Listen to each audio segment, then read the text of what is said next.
en parlant du procureur face aux dérives langagières et tout ça. Mais écoutez, il était temps, moi je dis il était temps, et bravo au procureur Brahma qui est sorti enfin pour sonner la fin de la récréation. Et vous avez vu que si comment est-ce qu'il l'appelle le cyclone d'habitude là, le monsieur au pantalon sauté de Mama là est sorti, il a essayé de tempérer son langage cette fois-ci, c'est parce que le procureur est sorti. Parce que lui-même il sait que si demain il dérape, il va être poursuivi. Et si lui, sachant que même si demain on arrête un de ses militants, personne ne va aller les secourir, c'est pour ça qu'il leur a dit, ne dites plus ce que vous étiez en train de dire. C'est pas parce qu'il a été frappé subitement par une conscience ou il a retrouvé une bonne éducation. Non, non, non, non. Parce qu'il le sait. Il le sait que la personne qui est en face de lui, demain on prend un de ses militants, on fout là-bas dedans, comme les LIDA et autres là, qui sont là-bas. Personne n'est allé les secourir. Il peut les soutenir du bout des lèvres, mais il ne pourra jamais aller casser une prison pour sortir les LIDA là-bas. Donc, il a dit ça à ses militants parce que il en a conscience que eux-mêmes, si on les ramasse, on les fout dedans, personne ne va aller les secourir. Donc, pour moi, il était temps que le procureur sorte, mais cela fait suite à ce que j'avais dit et j'étais en train de dire quand ils m'ont attaqué mon compte. Je fais un petit retour arrière par rapport au discours du président. Vous avez remarqué dans le discours du président du 6 août, il a donné plusieurs axes. Moi, ce qui m'a marqué, les mots qui en sont sortis, vous avez vu que le président, cette fois-ci, n'a pas parlé, il n'a même pas fait référence à la crise qu'on a eue en 2011. Pas du tout. Il a mis en avant les jeunes. Il a parlé que des choses positives. Les seules fois où il a parlé de quelque chose, comme une crise, il a parlé de la Covid, il a parlé de la conjoncture internationale. Mais tout ce qui concerne la Côte d'Ivoire, il n'est pas revenu sur ces choses-là. Et, chose symbolique, cette année, les 65 ans de l'indépendance se sont passés à Bouaké. Bouaké qui était la ville où c'était la ligne Maginot. En haut de Bouaké, c'était une autre Côte d'Ivoire, et en dessous de Bouaké, c'était une autre Côte d'Ivoire. Voilà qu'il revient à Bouaké, on réunit tout le monde, on met un trait sur cette histoire douloureuse de la Côte d'Ivoire, on n'oublie pas, mais on met un trait dessus pour qu'on avance, pour que enfin, ceux qui se sentaient interdits de franchir la ligne Bouaké peuvent y aller. Et ceux qui étaient de Bouaké, qui pensaient qu'ils ne pourraient plus descendre, peuvent venir. Parce que cette ligne-là a été effacée, mais effacée dans les têtes. Voilà pourquoi on a vu même l'armée venir faire corps avec les populations. Pour dire, nous sommes avec vous sur cette ligne-là. Vous qui êtes en haut, vous pouvez venir, ceux de bas, vous pouvez venir, vous pouvez vous mélanger, rentrer même dans notre institution qui est l'armée, chacun a pu toucher les corps habillés, parler. Donc, mettre les gens en confiance pour dire, à partir d'aujourd'hui, c'est une autre Côte d'Ivoire. Et le président l'a dit, il n'est pas en train de construire un pays ni un État.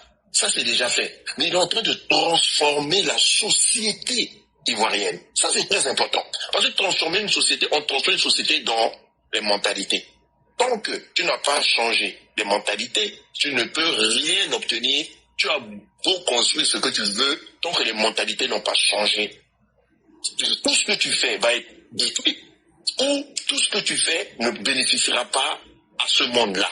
Donc, il faut transformer les mentalités. Il a inculqué la valeur travail, la valeur respect des règles, la valeur écoute surtout, et puis la valeur vie en société, c'est-à-dire une société humaine.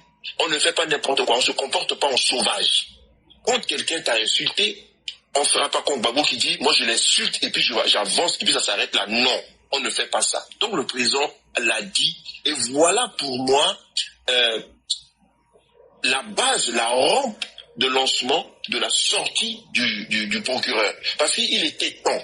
Quand le chef dit tout ça, toi qui es le garant de l'ordre public là, tu ne peux pas rester en marge. Il faut sortir pour dire, ok les gars, on arrête les bêtises, la récréation est terminée, voilà comment je vais maintenant veiller à l'ordre public. Et le procureur est sorti, vous avez vu tous, dès qu'il est sorti, tous les petits présentants qui venaient sur les plateaux télé, ils allaient sur les Internet, faire les petits malins, ils sont plus sortis. Et ça, il était temps, parce que on est tous conscients que ça sera le dernier tour du président, ça sera le dernier mandat. Donc, il faut vraiment qu'il s'assure que les bases sont jetées et qu'il y a des hommes capables de faire respecter ces bases-là avant que lui, il puisse aller s'asseoir et nous regarder, continuer notre chemin sur les sillons qu'il a tracés. Donc pour moi, sur la sortie du procureur, il était temps, on l'a réclamé à corps et à cri, il était temps, maintenant que c'est fait, on va dire bravo, mais il faut continuer. Il ne faut pas continuer et s'arrêter demain parce que, voilà, on s'est dit, non, les gens ont compris. Non, non, non. Il faut continuer, poursuivre l'effort parce que c'est ça qui est le plus important. C'est de commencer quelque chose, mettre en route, mettre sur les rails, mais de suivre pour voir est-ce que ça tourne toujours bien. Est-ce que c'est toujours ce dont on a décidé au départ qui est toujours en train d'être fait. Parce qu'il se peut que, plus loin, il y a des gens qui vont venir corrompre le système et pouvoir contourner ce système-là et qu'on retombe encore dans les devoirs du passé. Parce que un autre Alassane Ouattara, on ne va pas l'avoir demain matin. Donc, il va falloir respecter cela, suivre cela et nous tous, nous devons être les garants, les surveillants de ce système-là pour que le pays, la société que le président a commencé à bâtir pour nous, pour nos enfants et petits-enfants, puisse perdurer et pour que les œuvres du président puissent perdurer, qu'on en parle des centaines d'années plus tard. Sinon, tout ce qu'il est en train de faire, cet homme-là, ça va s'effacer.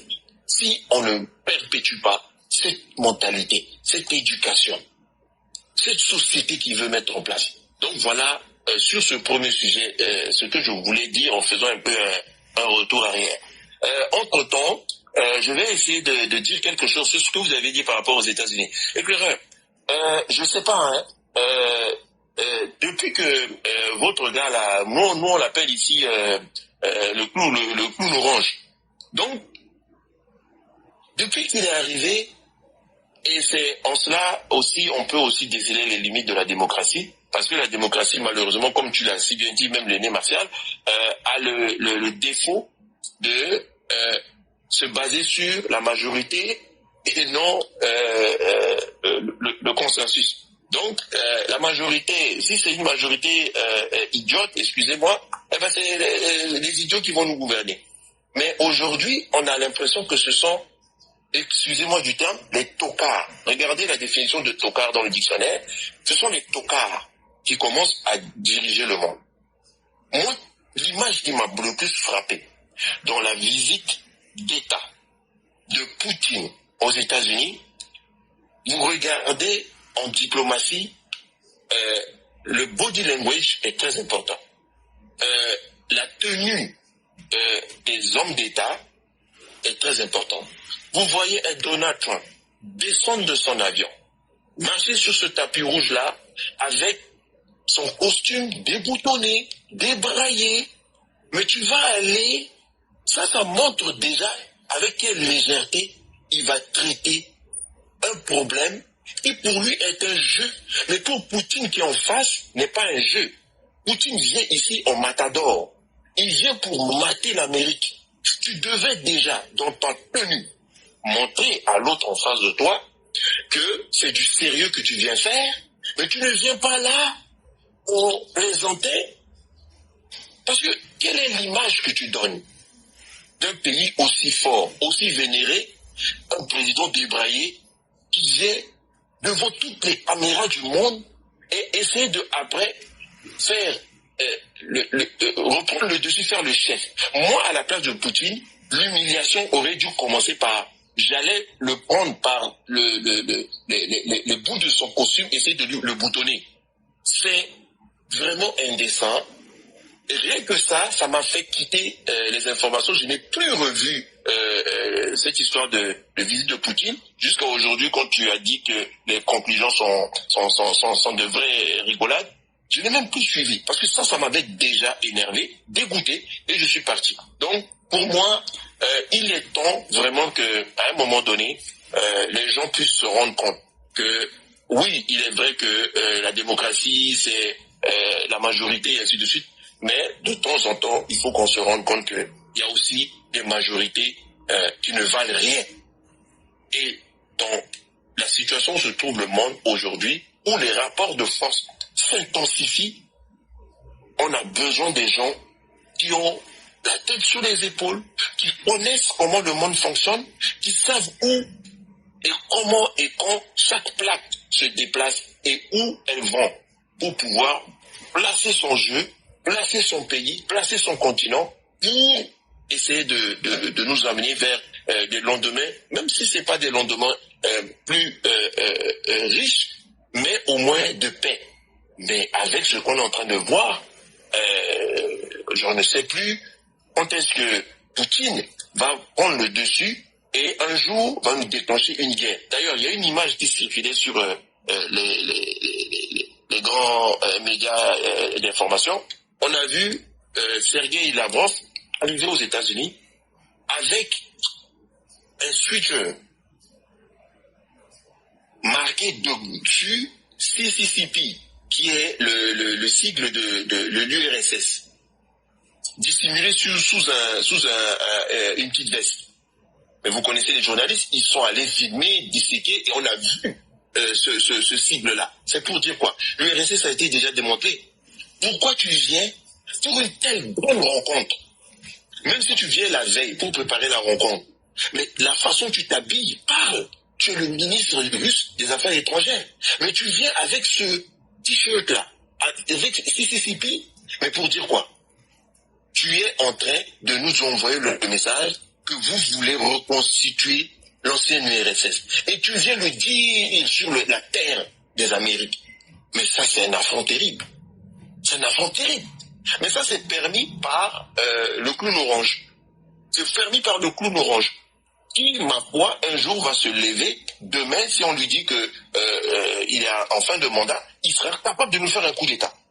Il sera capable de nous faire un coup d'État. Et je pense qu'à moi, selon moi, mes analyses, c'est en ça que Poutine est en train de le pousser. C'est-à-dire, il est en train de le pousser, l'amadouer, lui dire que c'est toi le plus fort, ainsi de suite, lui faire croire que c'est lui qui mène le jeu. Poutine est en train de le pousser jusqu'au jour où il va arriver au bout de son mandat. Poutine va lui mettre dans la tête que non, c'est toi que les Américains aiment.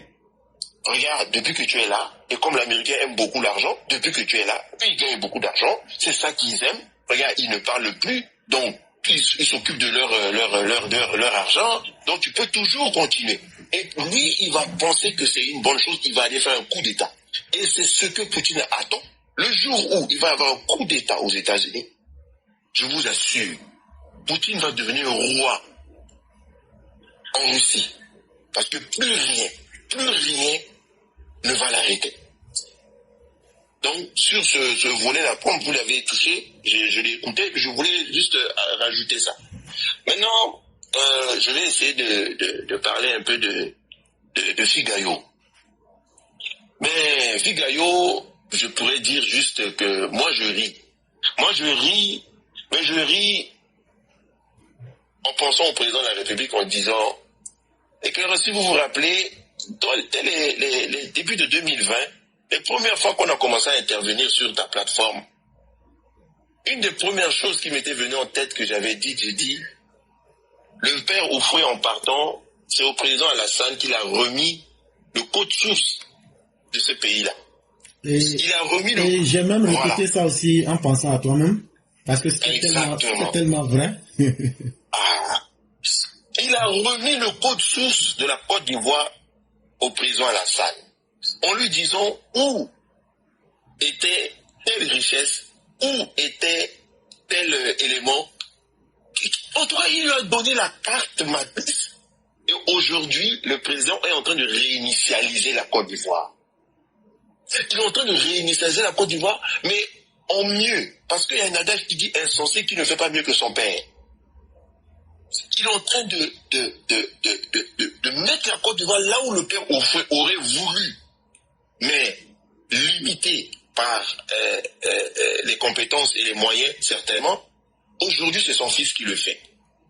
Je ris, pourquoi? Parce que tout ce que l'opposition est en train de faire, eux, ils pensent que c'est eux qui gagnent. En fait, non. C'est le président qui a gagné. Vous avez vu, ils ont organisé 2 meetings back-à-back. Et au deuxième meeting, il n'est pas là, il est parti. Tranquillement, il a laissé le pays, il est parti. Mais on a écouté les chants du style « on va installer Gbagbo ». Mais il n'est plus là. Mais allez-y, le palais est vide, il n'y a personne. Pourquoi vous n'y allez pas? Tout simplement parce que ils le savent. Et les ambassades, je pense qu'il n'y a même plus un seul pays au monde qui n'a pas de représentation en Côte d'Ivoire. Si physiquement ils n'ont pas de représentant, il y a toujours un ambassadeur qui fait office d'ambassadeur d'un autre pays, même si l'autre n'est pas là. Donc, pour dire quoi? Les institutions comme l'Union européenne, l'OTAN, l'ONU, toutes les organisations, entités qui gouvernent le monde que nous connaissons, ont des représentants en Côte d'Ivoire. Ils voient tout ce qui se passe. Ils font des rapports à leur hiérarchie. Donc aujourd'hui, toutes ces organisations lisent la Côte d'Ivoire comme un livre ouvert, avec ses différents acteurs. C'est pour ça que vous avez vu ces derniers temps des refus, des lettres, des réponses de refus en cascade à l'opposition. À chaque fois qu'ils vont dans telle institution, on leur dit « Ah oui, on a reçu votre lettre, mais d'après nous, tout ce qui se passe en Côte d'Ivoire, c'est fait dans les règles de l'art. On ne va pas s'immiscer dans les affaires internes d'un pays. » C'est parce que ces gens-là lisent avec nous comment le président gouverne ce pays-là, comment les gens sont traités. Ils voient tout ce qui se passe dans le pays. Aujourd'hui, Gbagbo convoque ses militants à Figayo, après son retour de Belgique. Bon, moi je m'attendais à ce que, non pas, il va aller donner un mot d'ordre, parce que ça, il le sait. Dans sa tête, il ne peut même pas le faire. Il le sait. Il le sait. Moi je m'attendais à ce qu'il arrive à Figayo, c'est pour dire à ses militants, chers militants, Gbagbo, je vous dis, affiliez-vous à quelqu'un d'autre pour continuer le combat. Parce qu'aujourd'hui, Gbagbo n'a plus de force, ni physique, ni mentale, ni intellectuelle, pour se battre face au président Alassane. Voilà, il n'a plus de stratégie, ni lui, ni aucun opposant en Côte d'Ivoire. Personne. Tellement il les connaît, il les maîtrise, il sait qui fait quoi. Il peut anticiper sur chaque mot que chacun va prononcer. Aujourd'hui, même si le président peut rester 2 ans en dehors du pays-là, le pays-là sera tranquille. C'est la même chose qui se passe, par exemple, au Cameroun. Ce qui se passe au Cameroun, c'est parce que Paul Biya maîtrise ses opposants. Juste à aller prendre la photo de Paul Biya déposée sur une table pour faire conseil de ministre. Dans quel pays tu vois ça? Dans quel pays tu vois ça? C'est parce que le monsieur maîtrise ses opposants. Aujourd'hui, le président, lui, va pas arriver à cela. Parce que c'est un manque de respect total envers toute la population. Mais il maîtrise tellement son opposition, il connaît tellement l'échiquier politique qu'aujourd'hui, il n'a pas besoin de faire la force pour pouvoir gouverner, mais bien gouverner. Et tous ces gens qui essayent, tant bien que mal, de donner de la voix, ils le savent en leur fort intérieur qu'aujourd'hui, là, on va à une élection aujourd'hui, demain, chaque jour, si on va à une élection, chaque jour, ils vont perdre. Si l'adversaire, c'est le RHDP ou le président Alassane, ils vont perdre. Ils vont perdre. Parce qu'aujourd'hui, très sincèrement, chaque Ivoirien s'est résolument tourné vers le développement. Plus personne n'a envie, on lui raconte que le village d'à côté a électricité, à eau, et que lui, ici, il continue d'aller à la pompe villageoise. Plus personne n'a envie de ça. Plus personne n'a envie de dire que je dois aller de, je ne sais pas où, de Zonye, ou je ne sais pas à où, il faut mettre 3-4 heures. Non. Plus personne n'a envie de ça. Les gens ont commencé à aimer l'évolution et le développement. Donc, je m'attendais, mais sérieusement, à ce que Gbagbo libère ses militants. Mais, au lieu de cela, il les a encore gardés dans ce ce doute, ou je ne sais pas comment on peut appeler ça, mais à la place, même les militants auraient dû lui poser la question. Parce que moi, si j'étais militant FPI aujourd'hui, là, je veux dire quitter le FPI. Parce que je n'ai ni avenir, ni présent. Parce que tout ce qu'il est venu raconter, je n'ai aucun motif de satisfaction. Si j'étais militant FPI, il ne nous a pas dit où est-ce qu'on va. Il ne nous a pas dit qu'est-ce qu'on fait. Maintenant, là, pourquoi on est venu ici, c'est pour écouter ce qu'il est en train de dire. On les voit, ils vendent même leur programme de société, ils vendent ça. Alors que c'est eux qui disent que la vie est chère, les gens ne mangent pas, c'est eux qui vendent le programme. Bon, quand on leur pose la question, ils disent que non, ceux qui ont l'argent vont acheter. Mais ceux qui ont l'argent vont acheter là, ils sont combien? Combien vont acheter et puis combien vont aller vous voter, combien vont aller vulgariser votre programme là? Vous voyez comment les gens sont incohérents. Et c'est tout ça que le président a intégré. Il les maîtrise, comme on dit, et il peut, à sa guise, gérer ce pays de façon tranquille. Donc il nous dit, les élections seront sécurisées. Il a commencé toujours par ça. Sécurisées, inclusif, ben, parlons des partis politiques démocratiques et apaisés. Il a toujours dit ça, il a répété ça, et à chaque sortie, il n'arrête pas de le dire. Pourquoi? Parce qu'il sait. Il sait quel dispositif il a déjà mis en place, pas qu'il met en place, il a déjà mis en place, et son dispositif tourne déjà. Ce n'est pas le jour de l'élection qu'il va tourner son dispositif, il tourne déjà, et c'est ce qu'on est en train de voir. Quand tu vois des gens qui vont à Yopougon faire ce qu'ils ont fait, 30 minutes après, on les a ramassés. 1 heure après, on a déjà la moitié de ceux qui ont participé. Le lendemain, ils ont ramassé tout le monde. Le dispositif est déjà en route. Donc, c'est que des petits plaisantins qui peuvent croire que la Côte d'Ivoire d'aujourd'hui, où on est arrivé, ils peuvent encore terroriser les gens. Ils peuvent encore venir raconter des choses qui ne sont pas vraies. Alors qu'il y a des gens comme les éclaireurs pro-vérité, les martials, tout ce monde-là qui sont là pour les déconstruire, la Côte d'Ivoire d'aujourd'hui a changé. Donc, pour moi, le discours de Gbagbo, tout ça, il n'y a rien à commenter. C'est des vieux trucs qui viennent nous raconter. Mais tout ce que j'attendais, je pensais qu'aujourd'hui, il allait venir quand même dire à ces militants, vraiment donner une ligne pour leur dire, maintenant que c'est comme ça, je vais continuer à protester, à dire que non, ce qui m'est arrivé, ainsi de suite, n'est pas correct, mais voici une orientation, allons-y vers là. Mais c'est pas ce qu'il a fait, il a gardé tout le monde dans le déni, et dans une semaine, on va arriver à la fin à la fin des dépôts de candidature, eux ils seront toujours pas candidats, et les militants seront déboussolés, et voilà, ils seront restés à croire à leur gourou, mais le gourou est en fin de vie. Le gourou, il n'a plus de force, il n'a plus d'inspiration. Donc pour moi, il faudrait que les militants du FPI, je dis FPI, c'est toujours FPI là, de PPACI, prennent conscience que ils sont en train de les mener en bateau, mais qu'ils viennent pas demain dire qu'ils sont pas contents de la gouvernance d'un tel, parce que eux-mêmes, ils se seront exclus de la course électorale en ne exigeant pas à leurs leaders de se déterminer, de leur dire quelque chose, au moins, pour que demain, les choses qui vont se faire, ils vont peut-être dire que j'ai voté, mais les autres ont été plus forts, nous ont battus, mais ne pas faire ton choix, c'est encore pire.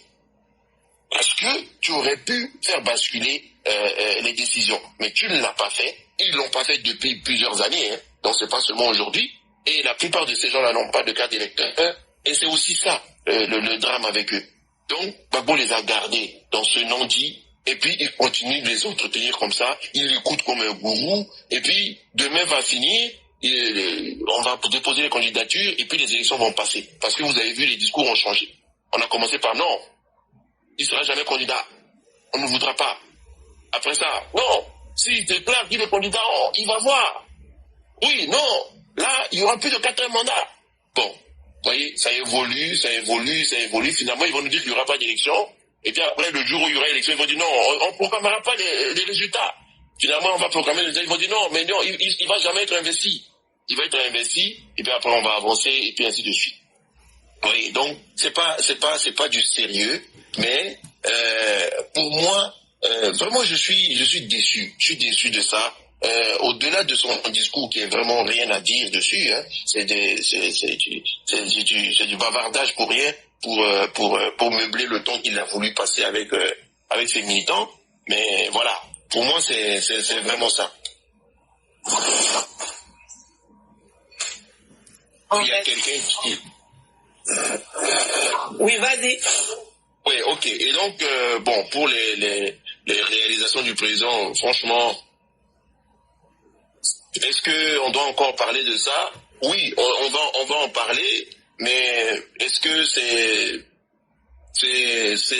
encore nécessaire? Non. Pour nous, ce qui me réjouit, c'est qu'aujourd'hui, le président a réussi à faire de la Côte d'Ivoire un laboratoire. Un laboratoire où ce n'est plus les Ivoiriens qui vont venir s'inspirer de ce qu'il est en train de faire.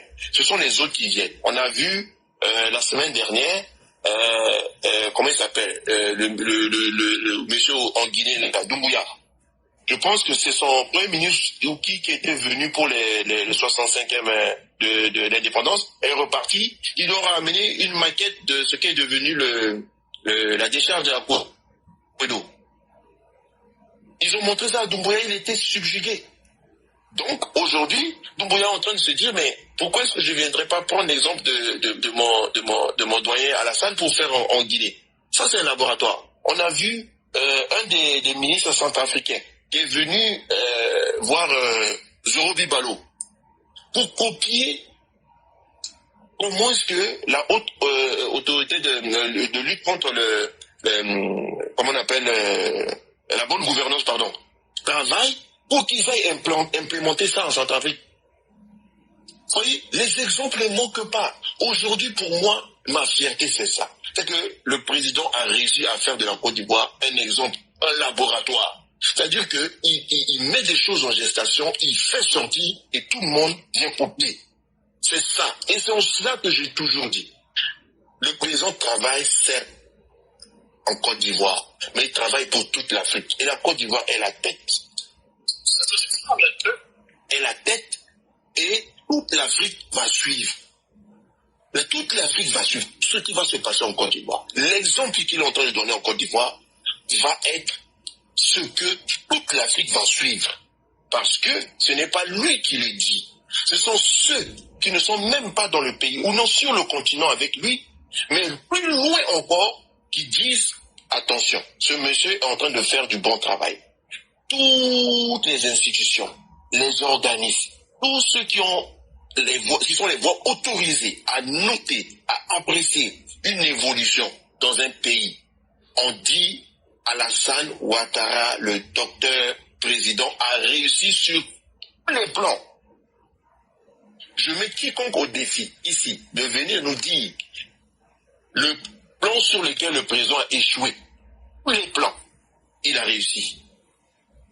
Donc, le monde entier est en train de dire à tout le monde, vous qui étiez dans la situation de la Côte d'Ivoire, ou qui êtes encore, ne désespérez pas. Vous avez quelqu'un qui l'a déjà fait. Il est là, encore vivant. Rapprochez-vous de lui, demandez-lui sa copie, implémentez ça chez vous. Vous allez voir que toute l'Afrique va se mettre, non pas à marcher, mais à courir vers le développement. Donc c'est sur ça que je vais m'arrêter, parce que venir faire une litanie de tout ce que le président a fait, bon, écoutez, ça finit par être rébarbatif. Et puis, on en finira peu. Parce que là, on est en train de parler de quelque chose. Demain, on va se réveiller. Il a encore fini autre chose là-bas. Donc, ce qu'on venait de dire de la veille n'est plus valable. Il faut rajouter l'autre. Il faut rajouter. Donc, écoutez, pour moi, ceux qui doutaient de la capacité de cet homme à faire tout ce qu'il est en train de faire,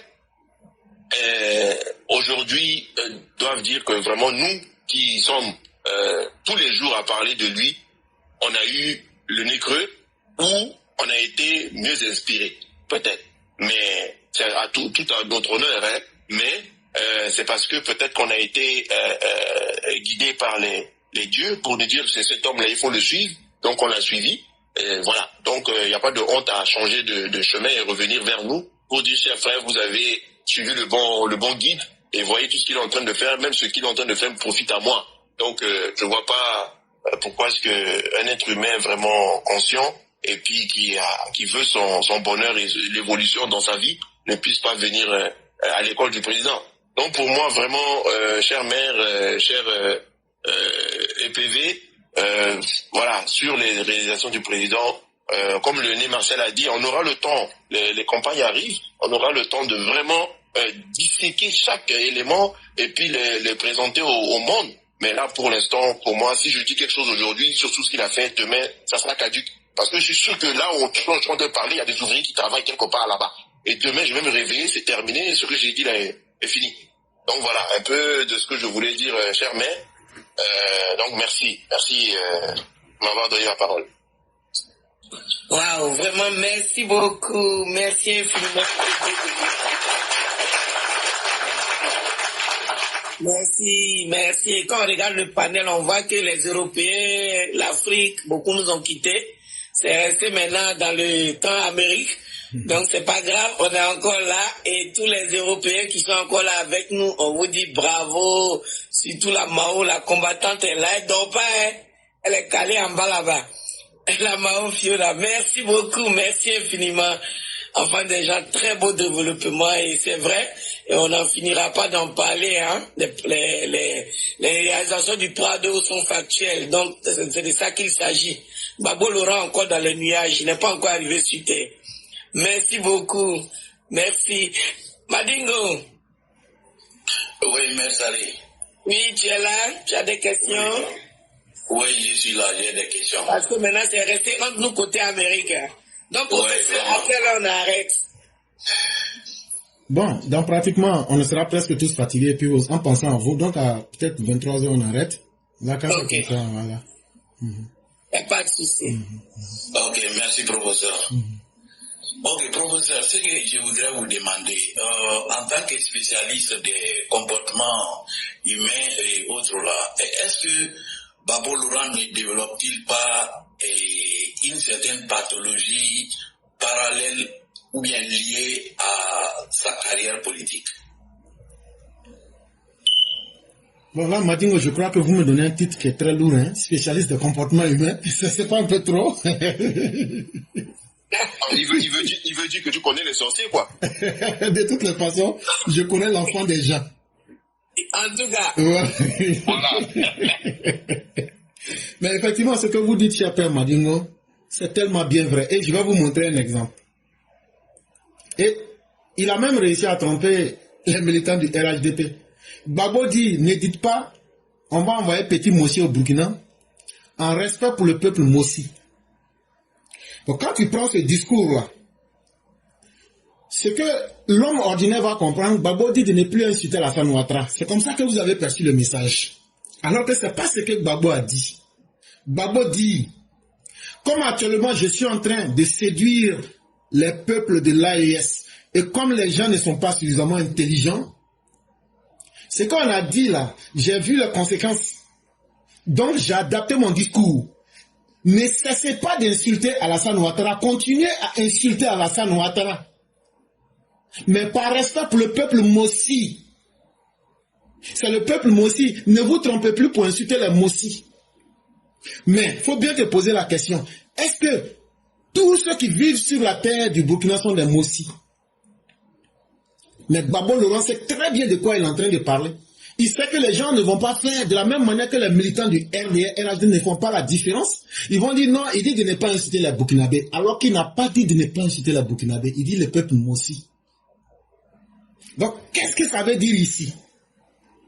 Quand un serpent finit de te mettre son venin là, qu'est-ce qu'il fait? Il s'arrête et puis il regarde comment le venin va monter dans ton corps. Et puis comment tu vas souffrir de douleur, tu vas suer. Gbagbo a déjà atteint son objectif. Il sait que ça a blessé le camp du RHDP. Ça là, c'est comme un venin qu'il a déjà mis dans votre corps. Lui, il s'en fout. Donc, il vient, il réadapte son discours pour dire non, ne faites pas ça pour le peuple moi aussi. Mais il ne regrette pas de vous avoir mis son venin. Et donc, ça veut dire quoi? Ça veut dire que cet individu n'a pas changé. Et si tu veux voir les différentes pathologies en Laurent Gbagbo, c'est quelqu'un qui est cynique. Ça veut dire quoi? Il ne tire son plaisir que quand il fait du mal. C'est quelqu'un qui dit, à part moi-même mes enfants là, je suis prêt à sacrifier les enfants de tous les autres. 1000 morts à gauche, 1000 morts à droite, je m'en fous. C'est quelqu'un qui ne pense qu'à lui-même. Il souffre de ce syndrome-là. C'est soit lui, ou bien le monde ne doit pas fonctionner. Et il y a tellement de contradictions en l'homme qu'on aurait cité une kyrielle, une pléthore, toute une chaîne de contradictions en Laurent Gbagbo qu'on n'en finirait pas. Et c'est quelqu'un qu'il faut surveiller de très près. Parce qu'il a développé aussi une connaissance extrêmement dangereuse dans la manipulation des masses. C'est ce qu'on appelle le comportement du troupeau. Et c'est ce que le père Koulibaly expliquait. De la manière on est là, à partir du moment où vous êtes en foule, l'intelligence ne gouverne plus. C'est l'émotion qui prend le dessus. Et c'est pourquoi quand j'ai développé, j'ai parlé de l'émotion. Il exploitait l'émotion et l'ignorance des gens. Et c'est pourquoi ça avait beaucoup de méthodes de tranquillité qu'il faut disséquer l'homme Gbagbo pour présenter vraiment ce qu'il est, pour ne pas que les gens se trompent. Parce que Laurent Gbagbo, c'est un ennemi de la paix, mais c'est surtout un irrédentiste de Krabé Niagbé. Laurent Gbagbo croit profondément à la violence. Laurent Gbagbo croit aux vertus de la violence. Pour lui, rien ne peut se régler dans la responsabilité, dans l'intelligence, mais dans la vérité, non. Pour lui, tout doit être dans la violence. Parce que tromper l'autre, c'est aussi de la violence. Mentir à quelqu'un, c'est de la violence. Et Laurent Gbagbo est fier de tout ça. Mais comme nous l'avons compris, hier en 90, il a pu tromper les Ivoiriens. Il veut aujourd'hui profiter d'une nouvelle génération. Mais malheur pour lui, Internet existe, Facebook existe, les sources de s'informer existent. Il ne pourra plus. Et nous avons grandi. Et nos esprits aujourd'hui sont capables d'être autonomes. On va mettre chaque chose à sa place pour dire que tu ne pourras plus tromper le peuple. Et c'est avec beaucoup de douleur que Laurent Gbagbo va quitter la terre des hommes. Parce que aujourd'hui le pouvoir, là, il va voir, il va sentir, mais il ne pourra jamais s'approcher de ça. Il va mourir avec cette jalousie et cette haine dans son cœur. Mais ça ne sera que bonne chose pour lui-même et le monde va se porter mieux. Voilà un peu ce que j'aurais pu dire.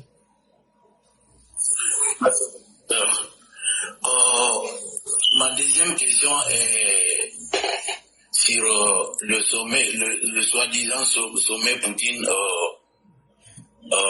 Trump. Et là où ils se sont rencontrés, je connais bien le coin parce que j'ai l'habitude de travailler là-bas. Mais professeur, en voyant les deux sortir les expressions de Face, est-ce que Poutine n'a pas relégué le principal objet en deuxième plan et puis tiré du plus grand deal-maker des États-Unis ce qu'il veut? Est-ce que vous pouvez être un peu plus clair? Comme ça, peut-être les autres vont comprendre aussi. Est-ce que vous pouvez être un peu plus clair dans la question sur les éléments pour que je puisse répondre de façon efficace? Ok, je vais dire que est-ce que Poutine n'a pas réussi à reléguer le principal objet de leur sommet qui était le cessez-le-feu, et puis tirer de Donald Trump ce qu'il veut. Oui, mais c'est ce qu'on a dit justement, parce que j'ai déjà développé cette thématique-là, et le père Martial qui est revenu dessus, et il y a encore d'autres 100% qui est revenu là-dessus. Vous savez, la force, ce n'est pas ce qu'on voit, mais on veut manifester. Les Donald Trump et autres là, ce sont des individus à la tête des États puissants. Mais ça ne fait pas d'eux des hommes forts en réalité. C'est ce qui trompe beaucoup de personnes. Par exemple, je vous donne un exemple. Alassane Ouattara est un homme fort à la tête d'un État faible. Parce qu'économiquement, la Côte d'Ivoire n'est pas un pays développé. Intellectuellement, je ne dirais pas que les Ivoiriens ne vont pas à l'école. Mais je vais dire, en termes de capacité intellectuelle, nous avons encore beaucoup à apprendre. Et on a l'impression que Alassane Ouattara est en avance sur notre temps. Non, il est en avance sur nous les Ivoiriens. Parce que c'est un homme fort, qui a une forte connaissance du monde, qui dépasse ce que nous on voit tous les jours en Côte d'Ivoire. Mais dans le cas des pays comme la France ou bien les États-Unis, parce qu'ils ont eu une grande chance de demeurer dans des cultures politiques de très longues expériences, donc même quand on met un minable à la tête de ces pays, ce minable n'a pas beaucoup d'efforts à fournir. Mais comme disait Machiavel, le prince qui a hérité du pouvoir, s'il veut toujours rester au pouvoir et conserver le pouvoir, il doit prendre le soin de ne pas violer les principes que ses pères ont laissés. Ça veut dire quoi? Bon, j'explique ça rapidement. Machiavel dit qu'il y a 3 manières de prendre le pouvoir. Le pouvoir là, si toi Madingo, tu étais roi, que toi tu n'es plus là, si je suis ton fils là, je prends le pouvoir. On appelle ça le pouvoir héréditaire. On peut prendre le pouvoir par les armes, c'est-à-dire au coup d'état. Tout ce qui est, voilà, violence là, empoisonnement, tout ça là, tu tues la personne, tu prends le pouvoir. Et puis, il y a une autre 3e manière de prendre le pouvoir par la manipulation. Tout ce que tu vois, élection, tout ça là, c'est de la manipulation. Parce que, ce que vous voyez à la télévision, ce sont des gens qu'on prépare et on leur met des éléments de langage dans la bouche. Quand tu seras devant les gens, voilà ce qu'il faut dire. Ce n'est pas le plus compétent et le plus intelligent qui gagne, mais c'est celui qui aura pu convaincre les gens. Alors, convaincre quelqu'un, il faut pratiquer l'art de savoir parler. C'est ce qu'on appelle le sophisme. L'art de parler, même si tu es le plus idiot, que tu as su manipuler les gens, tu vas les mettre à ta cause et atteindre tes objectifs.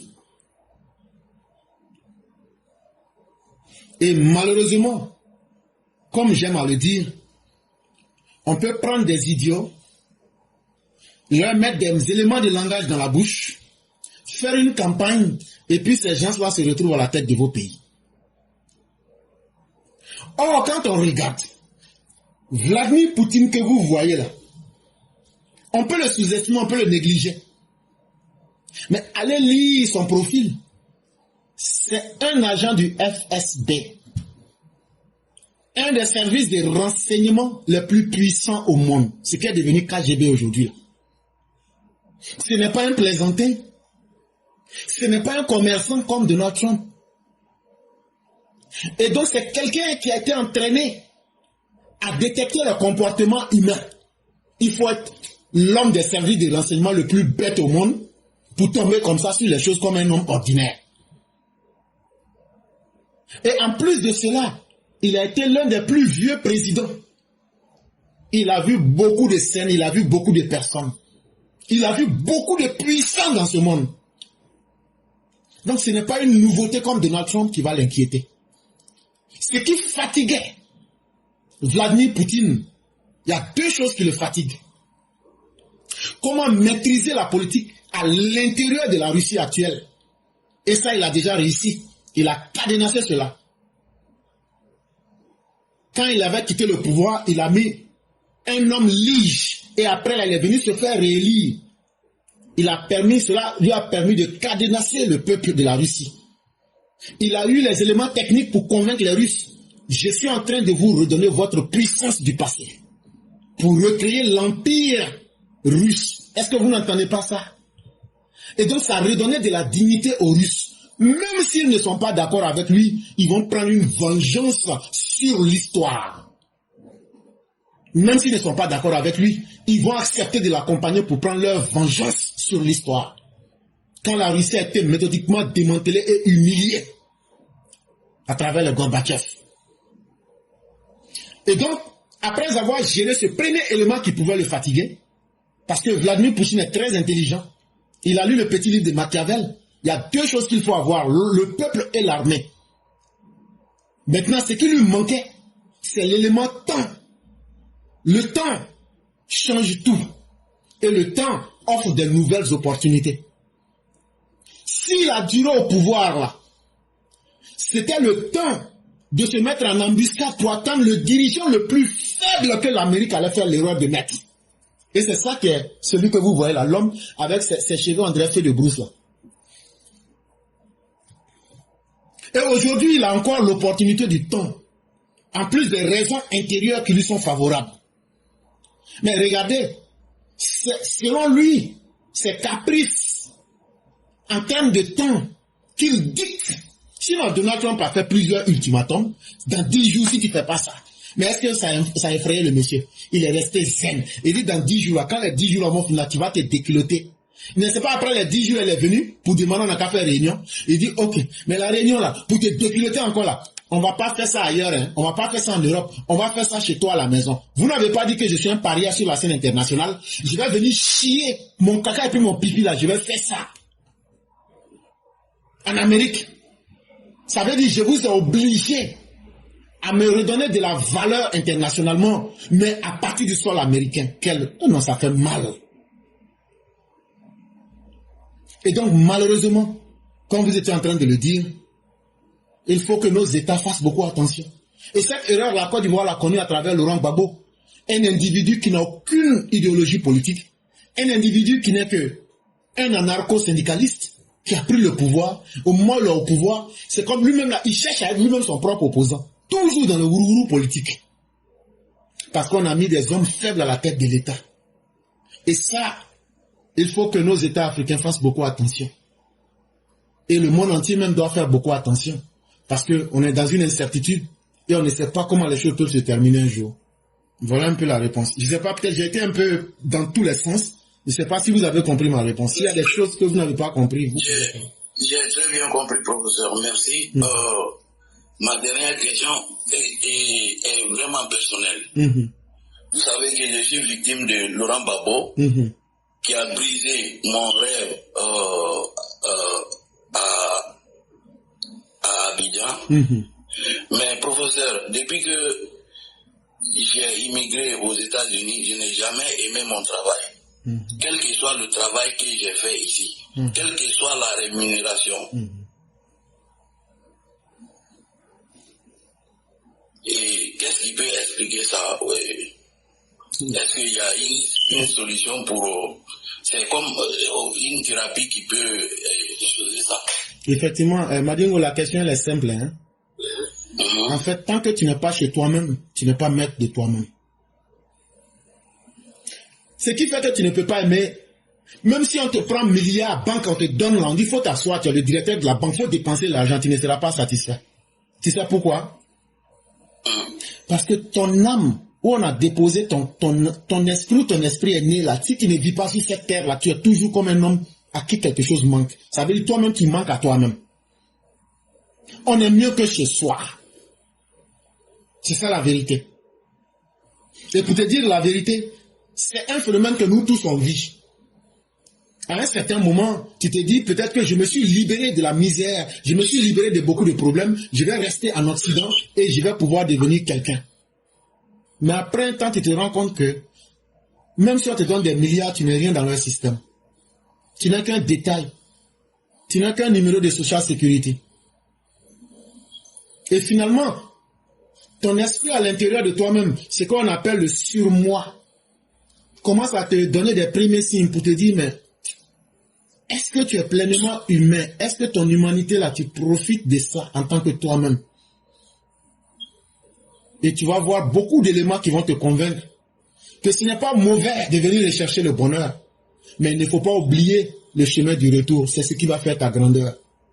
Aujourd'hui, nous autres qui avons expérimenté l'Occident, on a eu du savoir, on a eu de l'argent, on a... Ok, je vais arrêter.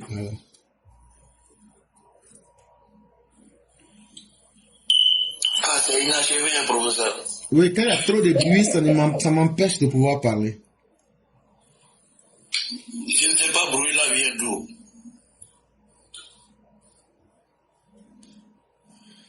C'est TikTok qui fait des conneries comme ça là.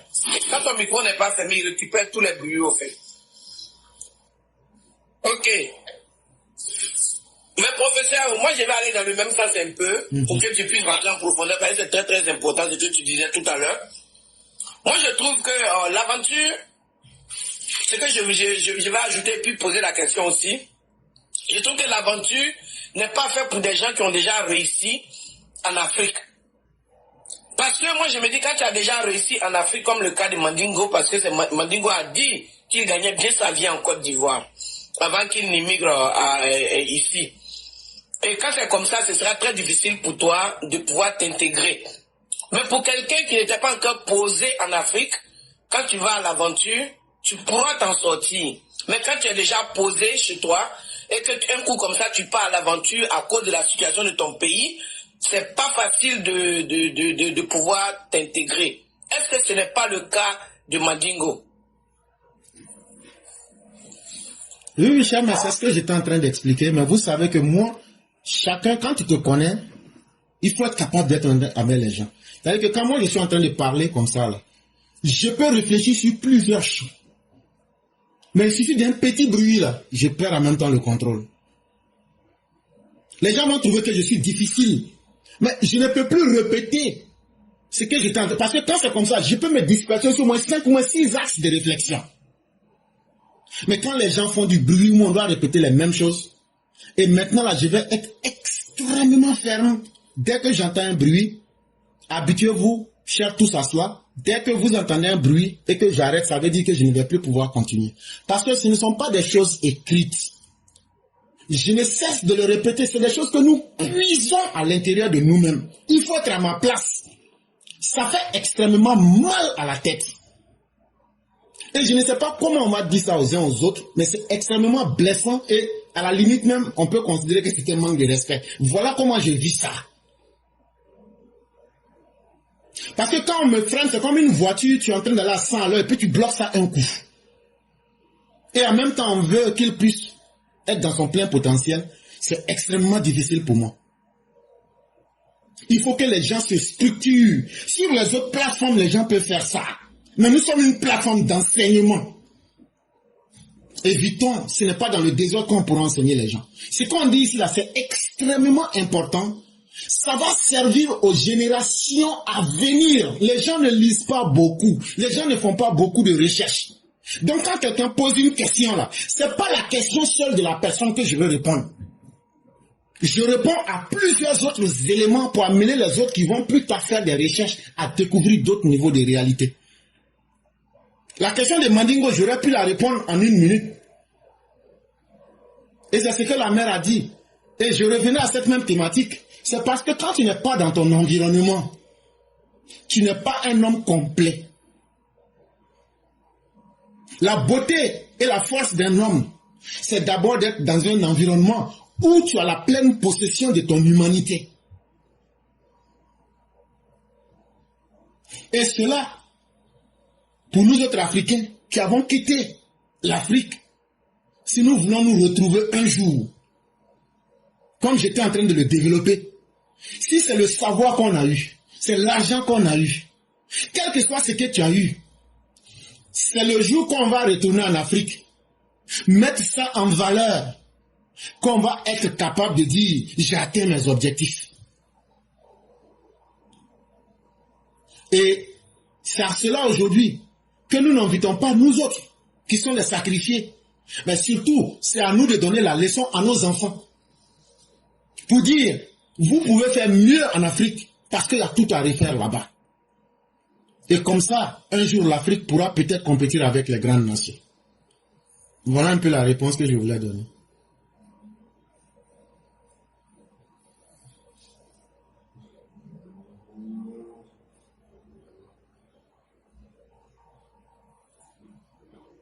Allô, cher maire, j'ai répondu. Je ne sais pas si vous êtes là.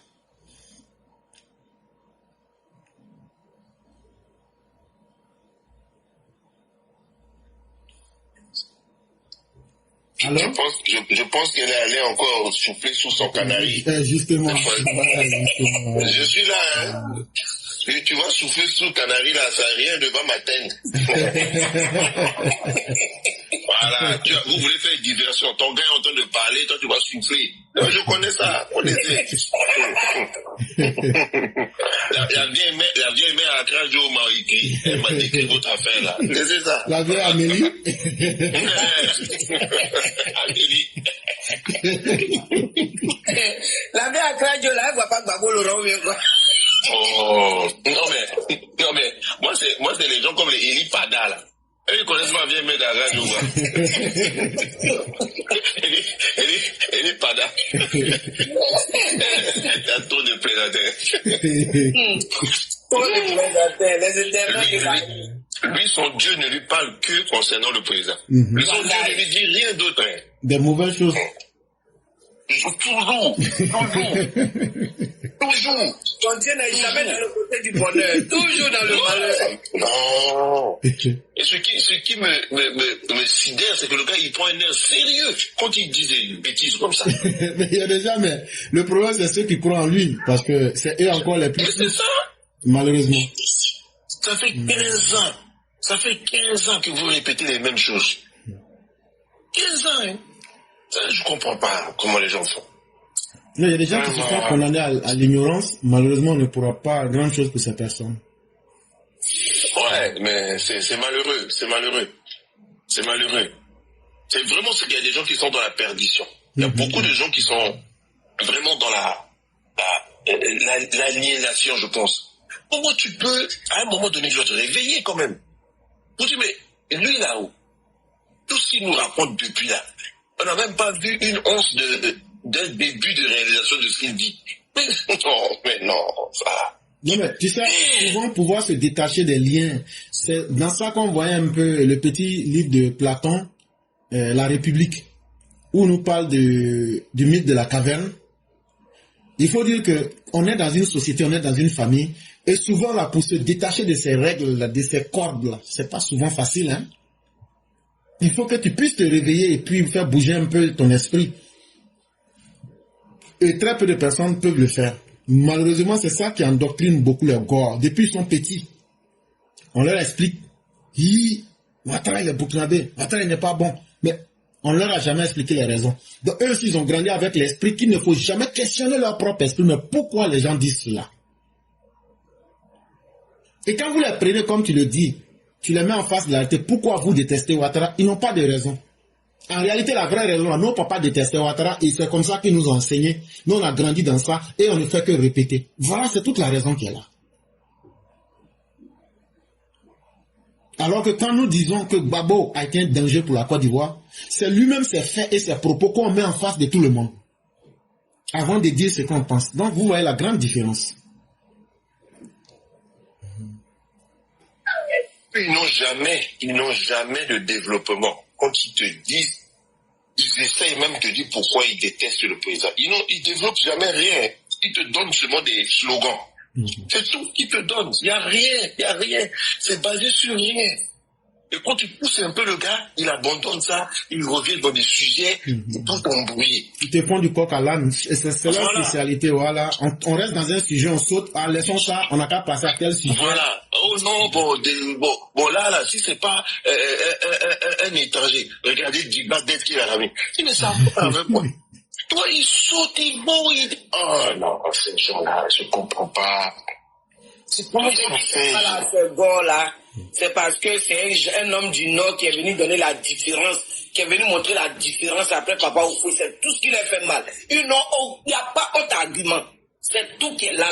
Si tu as compris ça, tu as compris le problème de la Côte d'Ivoire. C'est tout qui est là. C'est pas autre chose.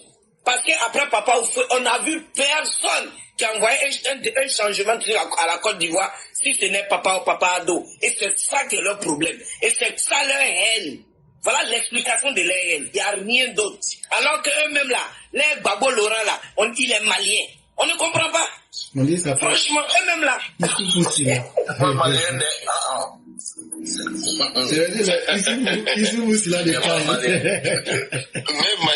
Madingo le rejette, tu vois. Il a des cailles. Non, il vient de Mopti.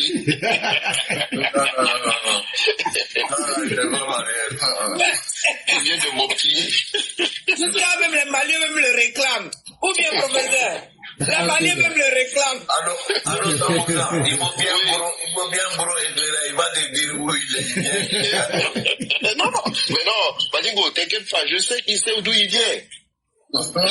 Je sais, il sait d'où il vient. Madingo, tu récemment, tu n'as pas entendu, tu n'as pas écouté l'éclairage, il a joué ton frère qui est en train de le réclamer qu'il a des cailles. Non, on le réclame.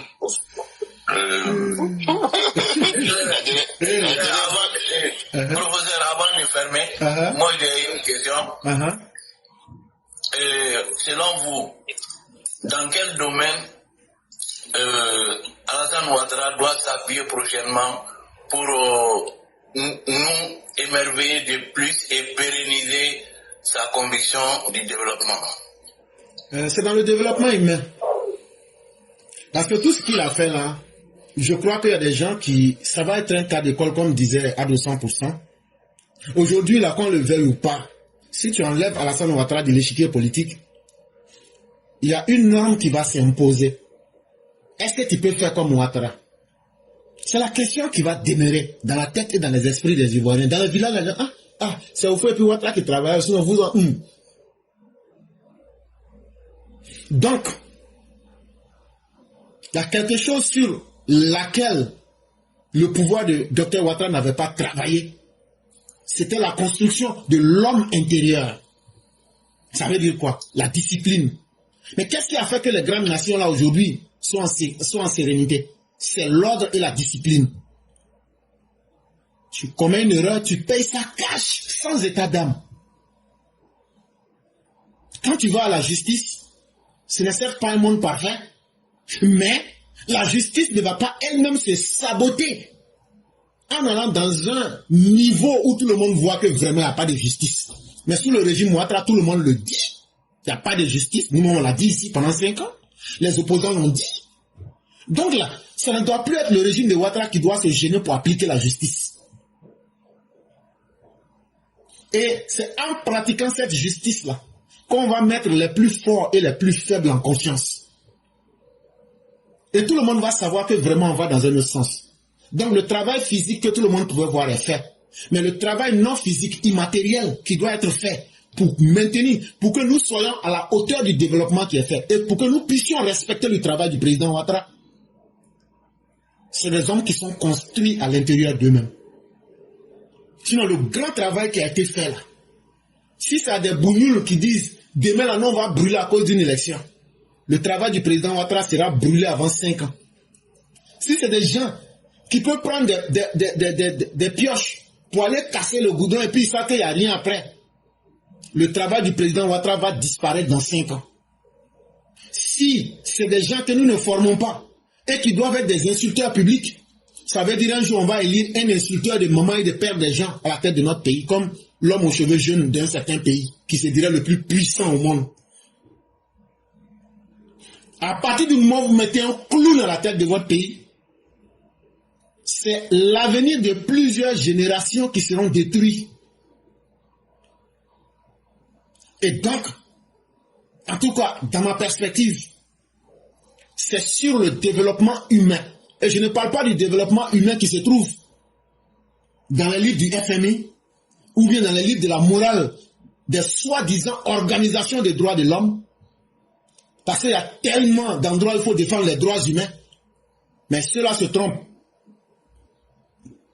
Mais c'est sur l'homme en tant qu'entité réelle. Est-ce que celui-là, on peut lui faire confiance dans la société qu'on veut laisser? Est-ce qu'il peut respecter les autres?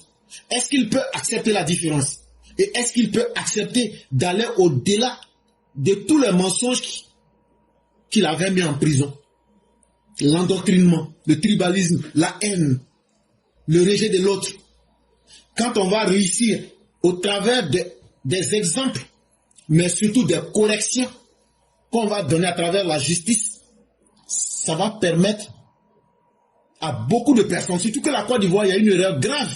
Quand on sort des guerres, Alassane Ouattara a pris le pouvoir après une guerre qui a duré du 19 septembre 2002 au 11 avril 2011. Mais il y a les effets pervers, les effets secondaires de la guerre. Mais après donc ces événements, si vous ne construisez pas les hommes dans la rigueur, quel que soit ce que vous faites, ils vont faire détruire cela. Et ça a été une erreur. Et mieux nous allons arrêter la saignée, ça sera mieux pour les Ivoiriens et ça sera mieux pour l'Afrique. Parce que nous devrons construire des hommes qui sont à la hauteur des mérites, des réalisations même du président Ouattara. Voilà un peu ma réponse. Ok, thank you. You're welcome. On est près de la fermeture, mais on a de l'audience encore. Hein. On dirait que les Européens n'ont pas dormi. Oui. C'est le panel où il y a beaucoup de cachets, regardez. Il dit, comment va couper le panel là?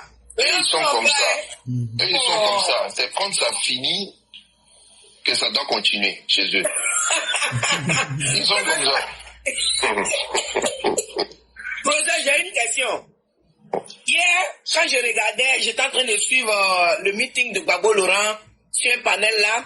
J'ai vu un gars de comment je vais dire ça là même là, un livret de l'AES qui avait porté son tricot AES avec tous les pushistes et puis avec un drapeau russe.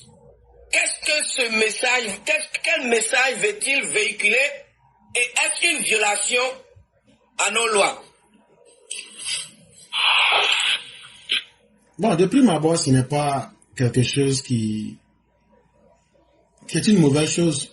Puisqu'il y a l'ambassade même de la Russie en Côte d'Ivoire là-bas, et puis leur drapeau là, c'est en face même de l'ambassade des États-Unis. Et puis quand tu lèves la tête là, tu vois. Donc là, ce n'est pas ça le problème. Mais le vrai problème, c'est l'aspect caché des réalités là. C'est dans l'aspect caché.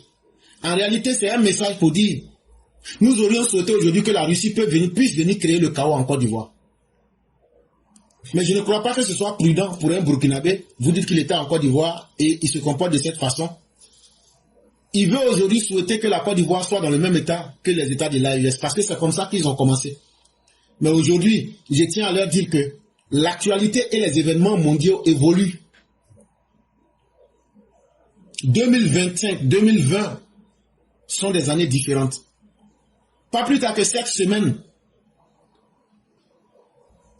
les Russes sont allés à l'ONU pour demander que le monde entier, c'est-à-dire les États-Unis et les pays du bloc de l'Ouest, n'ont qu'à venir aider les pays qui avaient fait abat la France, abat les États-Unis, qui avaient brûlé les drapeaux français, qui avaient soulevé les drapeaux russes. Là. Les Russes disent qu'eux ne peuvent pas les aider. Maintenant, chacun de ces pays-là devrait se demander pourquoi la grande Russie refuse de les aider. Ce n'est pas qu'elle ne peut pas les aider. Mais si la Russie les sort de leurs mauvaises conditions, qui est-ce que la Russie va aller exploiter dans le plus grand vide juridique international?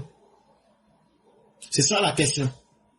Et donc ça devrait faire réfléchir les gens plus d'une fois, qui n'agissent pas avec leurs intelligences, mais qui agissent par leurs émotions. Alors que la réalité du monde commande que nous soyons d'abord des êtres censés réfléchir, même quand bien même que nous soyons des êtres émotionnel. Et donc c'est simplement une situation triste en pensant que comparaison peut être raison. Ces personnes ne comprennent pas que ce à quoi nous assistons aujourd'hui, c'est le destin de millions de personnes. Et c'est avec l'intelligence qu'on doit commander nos actes et non l'émotion. Voilà un peu la réponse que je peux donner. Ok, merci bien. Le modérateur, où nous on est en train de fermer, c'est maintenant que tu te réveilles. Tu as la parole, merci. Mais il reste 4 minutes et 3 minutes maintenant. Donc on espère que cela est efficace. Moi j'ai une question pour éclairer en fait. Ok, mais je vais répondre ça dans le temps imparti pour ne pas abuser même de mon propre temps. Éclairer, quelle lecture pouvons-nous faire ou bien quelles conséquences pourrait, quelle lecture en général pourrait nous faire de la rénonciation de la nationalité française de Patrick Hachi? sur tous les angles. Quelle lecture vous pouvez faire de cette énonciation? Effectivement, beaucoup pourraient se poser la question, mais elle est très simple. Hein? Il ne l'a pas fait parce que ça lui faisait plaisir. Il n'a pas fait ça parce que Tidiane Thiam. Il a fait ça parce qu'il aspire un jour à devenir président. Ça, au moins, c'est une première lecture. Maintenant, est-ce que ce sera en 2025? Je ne crois pas, puisque le président a déjà annoncé sa candidature pour 2025. Est-ce que ça sera après 2030? Je pense bien.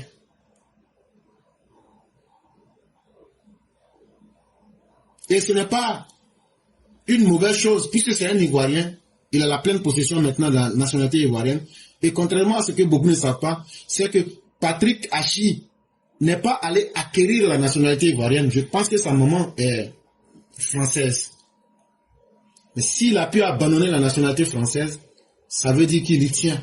Il tient à quelque chose d'autre. C'est de vraiment un jour diriger la Côte d'Ivoire. Voilà un peu mon explication.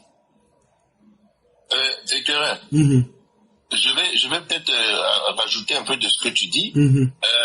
Oui, le Premier ministre Patrick Achi, il le fait parce que, pour moi, hein, à mon avis, il fait partie de la demi-douzaine que le président aussi a dit. Hein. Donc, il se donne aussi la possibilité pour que demain, par exemple, il y a un poste comme celui de vice-président, qui exige aussi que tu sois exclusivement ivoirien. Il se donne aussi peut-être la chance d'être proposé à ce poste-là. Effectivement. Donc, si, parce que Patrick Achi, qu'on veut le ou non, c'est un homme de devoir et de dossier. C'est lui qui est à la charge pour écrire le programme du parti. Donc, il connaît plein de choses autour de la gouvernance du président. Donc, ne pas renoncer à cela, lui-même, il se limiterait dans les possibilités qui pourraient s'offrir à lui. Voyez-vous? Et même, je peux même aller jusqu'à dire que il offre au président aussi la possibilité de l'utiliser comme un élément à placer dans son dispositif. Donc, aujourd'hui, pour moi, c'est quelque chose de très logique, mais in fine, il se voit certainement présidentiable après que le président ne sera plus là. Parce que je ne vois pas aujourd'hui qui pourrait, déjà que le président a déjà dit qu'il est candidat, je ne vois pas qui pourrait aujourd'hui aller dire il est candidat. Moi-même, j'irai à Abidjan le prendre pour aller le mettre à la maca. Ça, c'est trouble à l'ordre public. C'est tout. Donc non, voilà, c'est ce que je voulais dire, mais c'est sûr que il en a le droit, et puis bon, les débats de pourquoi lui, il est sur la liste électorale, pas Thiam, ça c'est les idiots. Excusez-moi, mais c'est les idiots qui disent ça. Mais ils se posent jamais la question pourquoi est-ce que Michel Gbagbo est encore sur la liste. Pourquoi ils se posent pas cette question? Donc, pour moi c'est des idiots, et puis bon, voilà, à peu près ce que je voulais dire. J'espère que le temps imparti n'est pas encore arrivé. C'est justement là même que le temps il est 23h00. Donc on va vous permettre d'aller rapidement. Je vais donner. Je vais donner juste un autre volet de tout ce que vous avez dit. Dans son discours, le président avait dit qu'il y avait des problèmes du point de vue économique et monétaire. Et quand on regarde le cursus de Patrick Achi ces derniers temps, quand il a quitté le gouvernement, il est allé dans des institutions financières internationales. Et si c'était pour diriger la BCAO, je dis ça, je dis rien. Mais bon, après, on verra. Oui, c'est ce que nous faisons de la spéculation. Mais il faut, parce que lorsqu'on en sait sur la scène politique, on peut se faire nos avis, mais il faut aussi observer, c'est très important. On va avoir une bonne lecture à travers le temps et les éléments qui nous seront offerts. Et c'est pourquoi moi je préfère toujours prudent pour attendre d'abord. De toutes les façons, cette dénonciation à la nationalité va nous donner les premiers indices. Et ces indices-là vont pouvoir nous permettre de lire quand même et comprendre entre les lignes. Attendons simplement de voir. Ouais. Mais Sali, Oui. il faut chercher à inviter le Premier ministre ici. Il vient, on va lui poser des questions. Patrick Achi, Mais c'est pas Belgré qui a dit quand tu veux monter, il faut descendre. Il faut descendre. En tout cas, c'est ça. Mais s'il veut monter là, il faut qu'il descende d'ici.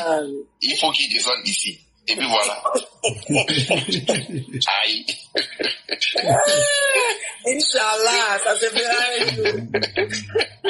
La reine de Saba, il y a que tu ne dois pas, tu as entendu, non? Non, Inch'Allah, un jour. C'est ça. Vous prononcez ça dans le doute, là, il y a quoi? Donc il ne peut pas venir ici, quoi. Non, on n'a pas dit qui a dit qu'il ne peut pas venir ici. Pourquoi il ne peut pas monter ici? S'il ne monte pas ici, il va aller monter où même? En tout cas, il faut lui dire que le chemin pour monter là, ça passe par ici. Avant de monter, il faut descendre. Là, il doit descendre. Il descend ici, et puis après, il va monter. C'est ça même. Parce qu'il y a des sorciers ici. Il y a beaucoup de sorciers ici. S'il vient ici, il descend ici. Et puis qu'on scelle son avenir dans l'esprit. Ici, c'est fini. Mais on va lui donner beaucoup de secrets. On va lui donner beaucoup de secrets pour le rendre plus fort. Il y a des talimbis ici. Il y a beaucoup de choses. On va aussi lui donner le dibilan que chose avait là. Celui qui est Lida Kwasi avait, et puis s'est caché de Kole Zakaria. On va lui donner tout ce pouvoir. Il a mis ça où? Ça marche plus, quoi. Tu m'as blagué les enfants, là. Mais tu m'as rappelé quelque chose. Quand je suis monté sur un panel, il y en a un qui parlait de ça. Je dis, mais frère, Lida Kwasi nous a dit que il avait un guébi, Kole Zakaria allait chez lui, et puis Kole Zakaria n'a pas vu. Mais donc son truc est tombé, waouh, ou bien. Maintenant, il a périmé ou bien. On l'a pris, on l'a amené à la maca. Mais puis son truc est tombé ou bien? Et puis aucun de ces patrons n'en parle. Hein. Non, ce sont des plaisantins. Ils ont juste dit ton histoire là, c'est suicidé. Ce sont des plaisantins. Là-bas, là, faut pas dire notre nom. Hein. Non, chef, je pense qu'il a même pas dit ça. En fait, c'est un monsieur, je pense que il se dit, c'est peut-être à cause de lui que Gbagbo a perdu le pouvoir. Comme c'était lui le ministre de la Défense. Il a échoué à sécuriser le pays. Aujourd'hui, il veut montrer à son patron qu'il fait faire quelque chose. Et il va dans des aventures, mais perdues d'avance. Il a fait ça tout seul. Et voilà là où il se retrouve. Mais quand tu recoupes lui-même son témoignage, il dit que c'est l'Élysée qui n'a pas voulu de lui dans les gouvernements. Voilà ça. Dans les gouvernements successifs. Mais quand tu mens à l'ambassadeur de France pour dire que le bataillon qui vient chez le président, c'était pour le sécuriser alors que c'était pour l'assassiner. Tu penses qu'ils vont te faire confiance? En tout cas. Et tu penses qu'eux, ils vont te recommander encore? Plus jamais. Mais c'est pourquoi il est resté comme ça, il est resté malheureux. Alors que les gens ont pris soin de sécuriser sa femme, ça, il ne le dit jamais. Quand les gens sont allés chez lui, ils ont sécurisé sa femme. Il dit oui. Ma femme est à l'ambassade de France. Elle a subi des séquelles. Si elle a subi des séquelles, c'est à l'hôpital, elle doit partir, c'est pas à l'ambassade. N'importe quoi.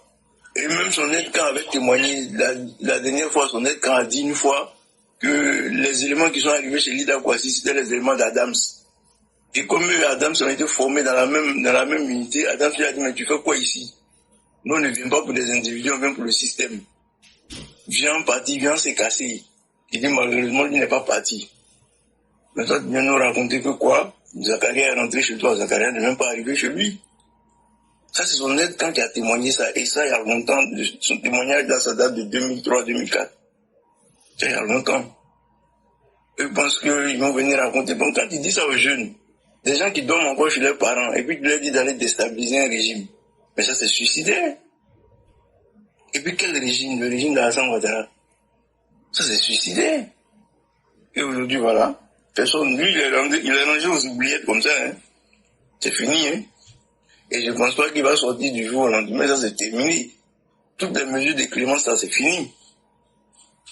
Et j'entendais un gars dire que, ouais, que on a vu ici des gens dire qu'il faut respecter la loi, il faut respecter la loi. Mais, arrivé un moment, ça a explosé. J'ai dit, mais arrivé un moment aussi là, le pays ne peut pas se laisser prendre en otage par des organisations privées qu'on appelle partis politiques. Il faut sortir de là, arriver un moment, si toutes les associations du pays devraient imposer leur loi au pays, ça serait quoi, l'anarchie? faisons l'effort quand même de commencer à respecter nos lois. Faisons l'effort de commencer à respecter ce que nous-mêmes on s'est donné comme boussole. Et après, le pays ne s'arrête pas des élections, mon Dieu. Mais après les élections, il y a une vie après. Tu les vois, ils disent non, on veut pas. Tu les vois, ils courent là-bas pour aller prendre ces informations au niveau de la CI. Mais je t'assure que si ceux-là boycottent les élections présidentielles, mais beaucoup de leurs partisans vont aller participer aux législatives. Ah oui, mais toi, Bobo, tu boycottes l'élection, c'est vrai, mais ta rente viagère, là, tu la boycottes pas, quoi. Donc, nous, tu mets notre avenir en péril, alors que toi, tu as une avenir doré, rassuré, quoi. Non, ça va pas fonctionner comme ça. Et l'opposition va exploser d'elle-même.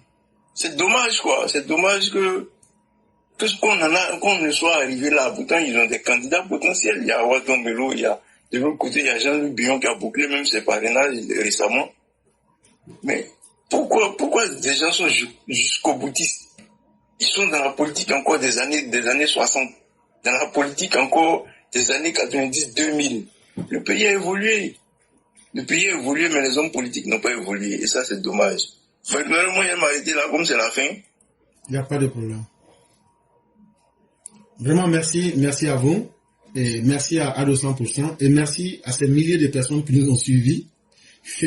Et surtout, c'est seulement les dimanches que nous sommes là, mais au mieux de nos pouvoirs, nous apportons le peu que nous savons, mais nous sommes surtout dans la disposition d'apprendre davantage avec les uns les autres. Et nous vous disons vraiment merci pour tous les efforts consentis. Merci de nous faire confiance. Merci à notre père Madingo. Merci à tous ceux qui ont pris la parole ici. Et on reste toujours ensemble. Et c'est avec le président Ouattara que nous allons construire la Côte d'Ivoire nouvelle, qui a commencé depuis le 11 avril 2011. Je sais que c'est difficile ce que nous disons, pour les opposants surtout. Souvent, certains même peuvent se sentir perdus, parce que le message est très fort. Mais c'est par cette vérité que va finir le monde. Je sais que la discipline aussi que j'impose peut être difficile, mais c'est très important pour nous parce que c'est une manière de respecter le travail que nous faisons. Et on ne peut pas le faire dans le désordre, puisque le grand maître que nous suivons est un homme très ordonné. Et donc nous-mêmes, on doit être aussi à son image. Et donc, lorsque nous voulons offrir du travail fait aux autres, on fait l'effort de bien faire et de donner des informations dans tous les angles pour que ça puisse aider les gens à se former politiquement. Et c'est surtout dans cette optique-là que lorsque nous répondons aux questions, on essaye d'aller en profondeur dans plusieurs aspects. Sinon, nous ne sommes pas des sachants, on n'est pas des savants, on n'est pas des docteurs. Nous, vous voyez, on dit la classe éclaireur pro-vérité, on apprend les uns avec les autres. Et vraiment, c'est un énorme plaisir que vous nous donnez en prenant le risque de nous écouter avec nos limitations. Et nous ne pouvons vous dire que merci. Et ceux à qui nos messages apportent un peu de lumière, retenez ceci. La beauté de la lumière, c'est quand elle sait se cacher dans le noir. Ce n'est pas les paroles que vous entendez sans voir les personnes. Ce ne sont pas les personnes qui sont importantes. Mais c'est qu'est-ce que je retire dans ce qui a été dit. C'est ça qui sera la beauté de votre participation sur cette plateforme. Il faut que chacun prenne l'occasion de se dire, si je perds 5 minutes ici, il faut que je bénéficie de 5 minutes de connaissance ou de changement dans ma vie. Et comme j'aime à le dire, ce travail que nous faisons, c'est une occasion qui est unique et historique. Il y a des gens qui connaissent mieux et beaucoup plus que nous. Venez nous aider à laisser quelque chose dans l'histoire. Parce que nos enfants aujourd'hui ne lisent pas beaucoup. Nous sommes dans un monde où il y a tellement, ils sont agressés de toutes les parts, avec des informations, la distraction. On ne sait pas dans quel monde. S'il y a eu le déluge à l'époque de Noé, et il y a eu le déluge de la colonisation et de l'esclavage en Afrique, je crois qu'aujourd'hui, nous, notre génération, nous sommes en face d'un déluge de la distraction et de la connaissance. Mais eux là, à leur époque là, ça sera quel déluge, moi je ne sais pas. Parce que je ne serai même pas là pour vivre à leur place. Mais au moins laissons une petite carte de mémoire aux enfants. Pour qu'ils puissent se souvenir que au moins, tout au moins, quelque part, on va commencer ici pour remonter. C'est ce travail-là que nous faisons. On essaie de partager le savoir que nous avons. Pas parce que nous sommes des grands connaisseurs, non. Mais parce que le peu qu'on a appris, on se dit que si on vient exposer cela, vous qui connaissez mieux que nous, vous allez venir nous corriger en public. C'est pourquoi c'est une école, c'est une classe. Et c'est pourquoi nous sommes prêts à apprendre avec tout le monde. Sans distinction de religion, sans distinction d'ethnie, sans distinction de la couleur de la peau. Et nous sommes des hommes universels. Nous ne nous mettons pas de barrières de nationalité, des barrières idéologiques, non. Nous ne nous mettons pas de barrières de religion. Et ça, c'est important pour nous. Parce que c'est l'humain universel. C'est en cela que nous croyons. Et quand tu crois en quelque chose, il faut pouvoir proclamer cela. Et c'est ça, la philosophie du docteur Ouattara. Et j'espère que beaucoup de personnes vont comprendre cela et vont prendre le courage de s'ajouter à nous pour venir nous aider dans ce travail. Donc voilà les mots de la fin que je souhaitais dire en laissant la possibilité aux autres aussi de pouvoir faire leur conclusion.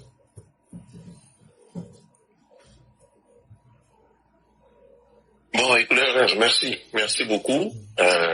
Merci, Mère Sali. Merci, frère Modéré, Madibo. En tout cas, merci à tout le monde, tous ceux qui nous ont suivis, et puis les EPV en particulier. Tout ce que tu as dit, c'est ça, hein, on vient ici pour partager ce que nous savons. On met ça sous votre appréciation, votre correction pour nous donner une réplique, pour nous recadrer, corriger, nous enseigner. En somme, c'est ça. Parce qu'on dit que la connaissance est la seule chose, quand on partage, on ne perd pas. Donc voilà, nous on vient là, dire ce que nous savons, et puis essayer de vulgariser la philosophie, puis le travail du président, donc pour qu'un plus grand nombre puisse comprendre ce que ce grand homme-là veut faire de la Côte d'Ivoire et de l'Afrique et même de l'humanité, parce que nous sommes tous frères en humanité, que ce soit au nord, au sud de la planète Terre. Donc on veut que ce grand homme-là, tout son œuvre soit connu et su de tout le monde, et que ceux qui pensent pouvoir s'en servir pour améliorer leur propre vie, qui le fassent, mais nous sommes des vecteurs de vulgarisation de ceci. Et donc voilà au moins le but de cette classe, de venir échanger et puis ensemble qu'on grandisse à l'ombre de ce grand homme-là, et le président Alassane Ouattara. Donc voilà un peu de ce que je voulais dire, en remerciant encore une fois de plus tous les frères et sœurs qui sont restés jusqu'à tard aujourd'hui pour nous écouter. Donc encore la semaine prochaine on sera là, et puis à essayer de soutenir la plateforme en tapotant, en mettant des cœurs, en venant juste écouter. Ça fait toujours plaisir qu'il y ait du monde qui puisse venir, mais il faut pas que ça soit que des hommes qui écoutent, ça soit aussi des gens qui puissent partager ça autour d'eux, ou essayer de mettre en pratique un peu de ce qu'ils apprennent ici. Donc voilà un peu de ce que je voulais dire. Donc merci encore à tout le monde. Merci Mère Sali. Et puis merci que Dieu nous protège tous. Merci. Ok, le modérateur, on va vous laisser pour votre conclusion. Et après, ça sera Mère Sali et on va pouvoir fermer. Oui, en fait, je suis venu déjà en retard. J'ai tout écouté, hein, j'ai pris le soin d'écouter. Et franchement, il faut véritablement que les gens reviennent à la politique. Il faut que les gens apprennent à faire de la politique. C'est mieux que dans la politique que chacun peut prétendre à un poste électif. La force des armes, là, Ceux dont les métiers, c'est la maîtrise des armes, le font si bien et protègent toute la population. Maintenant, ceux qui veulent s'illustrer en véritable braqueur ou bandit, ils seront traités comme des délinquants. La preuve, un ancien ministre de la Défense est en prison. Donc, la violence ne peut pas prospérer. Et tel que le pouvoir, j'emprunte les mots de Patrick et de Pascal Afin-Guessan, tout est verrouillé. Côté sécurité, tout est verrouillé. Bon, quand tu vois un pouvoir aussi verrouillé, tu ne vas pas prendre la chair, la vie des gens, la vie des jeunes gens, et venir leur offrir en aumône, en sacrifice,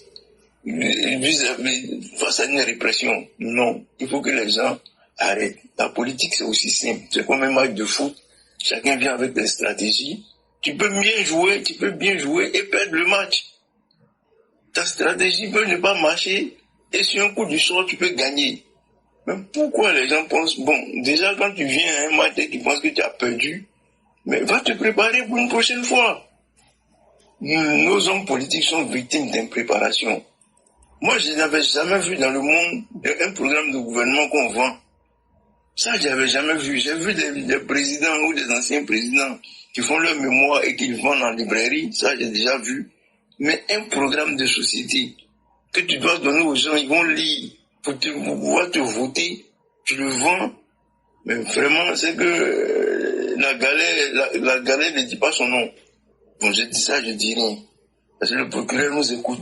Je ne parle du nom de quelqu'un. Chacun se reconnaîtra. Il y a d'autres qui font des meetings payants à 1000 francs. Comme si on était un conseil de Tikenja. Je dis ça, je dis rien. Mais il faut que les gens reviennent à la politique. Si ce n'est pas 2025, ça peut être 2030, 2035, 2040 ou même 2060. Mais la paix est un bien précieux. La paix. Aujourd'hui, tout le monde connaît la valeur de la paix. Hein. Quand on dit, qu'est-ce que Alassane Ouattara vous a apporté? Tout le monde est unanime pour dire, il nous a apporté la paix. Que tu sois pauvre, que tu sois riche, que tu sois puissant ou misérable, la paix, tout le monde en profite. Les infrastructures, tout le monde en profite. En tout cas, le bien commun, là, on le retrouve en partage. Ça, au moins, on est unanime là-dessus. Il y a d'autres qui disent, autant de babou, on mangeait bien, mais après avoir fini de manger, tu fais quoi? Après avoir fini de manger, tu fais quoi? Tu continues toujours de manger aujourd'hui? Non, c'est pas en vous donnant à manger que les hommes politiques peuvent changer votre vie. C'est en véritablement, en mettant des mécanismes en place qui, même si c'est pas vous, vos enfants ou bien les enfants de vos enfants puissent véritablement se saisir de ces mécanismes-là pour changer leur vie. Donc, ceci dit, bon, écoutez, les États-Unis vont aller dormir. Et je vais dire bonne journée à tout le monde, à tous ceux qui se réveillent, et bonne nuit à ceux qui vont s'endormir. Et je m'arrête là avec le... Vraiment, merci beaucoup, le Premier ministre. Je crois que c'est Mère Saleh qui va mettre fin au direct. Et c'est encore plus intéressant comme ça. Et donc, si elle est présente, on va lui laisser le mot de la fin. Vraiment, je vais dire merci à toi, professeur éclaireur. Oh, parce que c'est grâce à toi aussi que nous avons cette toile EPV. Merci beaucoup. Merci à BSB qui travaille en arrière-plan. Merci à toutes les modératrices. Merci à l'équipe TikTok. Tout le monde se reconnaîtra. Merci à la brave combattante Fiona qui a débuté la modération du côté politique. Et merci à tous ceux qui sont montés ici, qui ont donné de leur voix, qui ont posé des questions. Merci à tous ceux qui ont donné de l'éclaircissement. Franchement, vraiment, merci à tous. Tout ce que nous faisions ici, c'est pour le bonheur de notre pays. Et si, quand on veut le bonheur de notre pays, parce que dans les pays où nous nous trouvons en diaspora, c'est parce qu'il y a la paix. S'il n'y avait pas de paix ici, nous ne verrions jamais, on n'allait même pas penser même à y venir. Voilà, quand tu veux choisir où aller, tu choisis un coin où il y a la paix. Et c'est cette même paix-là que nous voyons en Côte d'Ivoire sous notre très cher Papa Ado, et nous lui disons merci pour cette paix, cette sécurité. Tout Ivoirien qui a un parent au pays, qui bénéficie de la paix de ce monsieur, de la sécurité de notre pays, tout parent qui est au pays, nous tous on doit à ce monsieur, on doit à ce gouvernement qui nous donne cette paix-là. Parce que la paix, rien ne vaut la paix. Rien ne peut se développer sans la paix dans un pays. Même le respect des lois, c'est la paix. C'est la paix que ça veut amener. Donc c'est pour vous dire que tout ce que nous faisions, c'est pour le bonheur de notre très cher pays, la Côte d'Ivoire, et que Dieu protège la Côte d'Ivoire, que Dieu donne toujours santé, longévité à notre très cher Papa Ado, et tous ceux qui l'entourent, et toutes nos forces de l'ordre, ceux-là même qui permettent à Papa Ado de nous donner cette paix-là. Que Dieu leur donne aussi santé, longévité, que Dieu protège la Côte d'Ivoire, et que Dieu nous protège tous. Et nous sommes comme ça en maillot quand élection 2025. Voilà, 2025 a été déjà fait, mais il faut qu'on aille valider. Et Inch'Allah, que Dieu nous donne tous santé, longévité pour que nous puissions tous voir ce jour. Merci professeur éclaireur, merci à tout le panel, merci à tous ceux qui sont en bas. Il y a plein de cachets, regardez. Merci à vous les cachets, regardez. Si vous cachez, vous cachez pour regarder, ça veut dire que le message qu'on lance ici porte. Les enseignements ici portent. Donc continuez à cacher, regardez. Et tous ceux qui sont là jusqu'à présent, on a 5 et puis l'État. Vraiment, merci à tous. Que Dieu vous protège, que Dieu nous garde tous dans la santé et que la semaine qui va débuter nous soit tous une semaine profitable avec la santé. Merci, professeur. Je m'arrête là et merci à tous. Et je tiens à dire, Mère, que le direct, en tout cas, depuis quand j'étais là, j'ai enregistré. Et donc, ceux qui n'ont pas pu suivre, vous aurez tout le plaisir de bien suivre le direct après, tranquillement.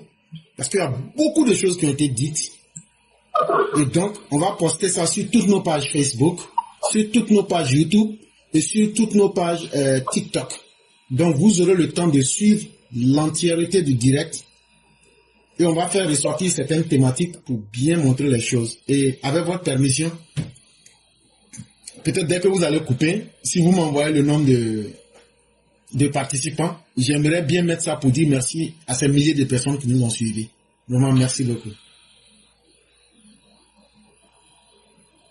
Ok, sans faute. Merci, merci, ce sera fait. À côté de l'Amérique, du Canada et à côté de l'Europe. Merci beaucoup. Merci.